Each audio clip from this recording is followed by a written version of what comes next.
Selamat pagi dan salam sejahtera untuk kita semua. Perkenalkan, nama saya Gebre Ariel Pincawan, semester 5, Prodi Pendidikan Bahasa Indonesia, Fakultas Keguruan dan Ilmu Pendidikan, Universitas Tanjung Pura Pontianak. Dibuatnya video ini untuk memenuhi tugas ujian akhir semester mata kuliah kehumasan. Tugasnya yaitu membuat video mengenai fungsi kehumasan. Jadi, di sini saya sudah merumuskan fungsi kehumasan. Fungsi kehumasan yaitu ada 4. Yang pertama, memberikan saran kepada pihak manajemen mengenai hal-hal berbagai kebijakan yang diambil dan dampak kebijakan itu dari publik. Yang kedua, mengorganisasikan berbagai kegiatan komunikasi organisasi. Kegiatan-kegiatan organisasi ini maksudnya diorganisasikan lagi, seperti dirangkum, dipilah, ataupun digabung, sehingga menjadikan organisasi, instansi, lembaga, perusahaan menjadi umum ataupun khusus. Lalu yang ketiga, menyediakan sarana bagi organisasi untuk berkomunikasi dan menjalin hubungan dengan publik. Menjalin hubungan dengan publik untuk berkomunikasi dengan publik. Caranya itu dengan apa?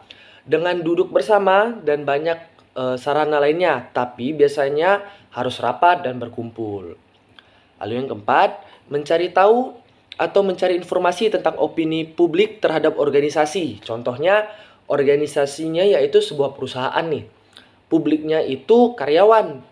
Lalu humas datang kepada publik ataupun karyawan untuk bertanya mengenai perusahaan atau organisasi tersebut. Itulah 4 fungsi dari kehumasan. Lalu selain fungsi, kehumasan juga memiliki tugas. Tugas kehumasan yang dapat saya rancangkan itu ada 3. Tugas kehumasan yang pertama yaitu mengevaluasi sikap dan opini publik. Yang kedua, mengidentifikasi, memilah-milah, menyesuaikan kebijakan-kebijakan publik dengan kepentingan organisasi. Lalu yang ketiga, merencanakan serta melaksanakan kegiatan-kegiatan kehumasan agar organisasi dapat saling mengerti serta diterima keberadaannya di masyarakat. Itulah tugas dan fungsi kehumasan. Lalu ada juga nih kunci utama dalam humas. Kunci utama dalam humas ini ada 4. Yang pertama, memberikan penerangan kepada masyarakat. Masyarakat ini maksudnya luas atau menyeluruh. Jadi maksud dari penerangan ini seperti ini. Jika ada organisasi, perusahaan yang menurut masyarakat itu salah, opini masyarakat itu jelek terhadap perusahaan atau organisasi atau instansi tersebut, jadi humas lah yang turun dan memberikan pencerahan. Organisasi atau instansi ini seperti ini loh, biar tidak salah kaprah di masyarakat gitu. Lalu yang kedua, melakukan persuasi untuk mengubah sikap atau perbuatan masyarakat secara langsung. Persuasi ini biasanya dikaitkan dengan pendekatan. Jadi humas itu melakukan pendekatan gitu kepada masyarakat. Lalu yang ketiga, mengintegrasi suatu lembaga atau badan sesuai dengan sikap dan perbuatan masyarakat dan juga sebaliknya. Integrasi ini yang paling penting nih. Integrasi ini pada akhirnya dialah yang menjembatani kedua belah pihak dari masyarakat maupun ke instansi atau organisasi.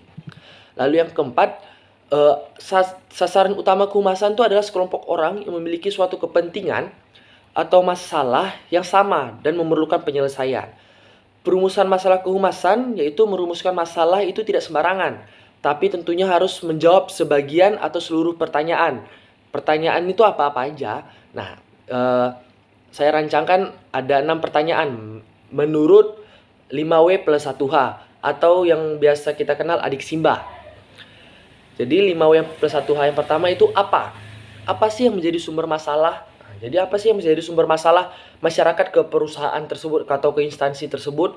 Lalu yang kedua, di mana? Di mana sih masalah itu berada? Di mana sih masalah itu terjadi? Begitu. Yang ketiga, kapan? Kapan masalah itu muncul? Atau kapan masalah itu terjadi? Masalah itu terjadi masih baru kah atau sudah lama? Lalu yang keempat, siapa aja sih yang terlibat atau yang terpengaruh atau yang berpengaruh di situ? Gitu. 5. Bagaimana mereka terlibat? Keterlibatannya itu apakah sedikit, apakah banyak, apakah biasa aja, atau sangat banyak, atau sangat berpengaruh dia. Begitu. Yang keenam, mengapa? Mengapa masalah itu penting bagi organisasi atau masyarakat? apakah terkait dengan karyawan atau perusahaan atau organisasi-organisasi lainnya. Baik, sekian yang dapat saya paparkan, yaitu fungsi, tugas, kunci utama, dan hal yang harus dilihat dan dijadikan sandaran bagi kehumasan. Sekian video yang dapat saya buat. Mohon maaf jika ada kesalahan kata. Sekian, terima kasih dan salam sejahtera untuk kita semua. Selamat pagi.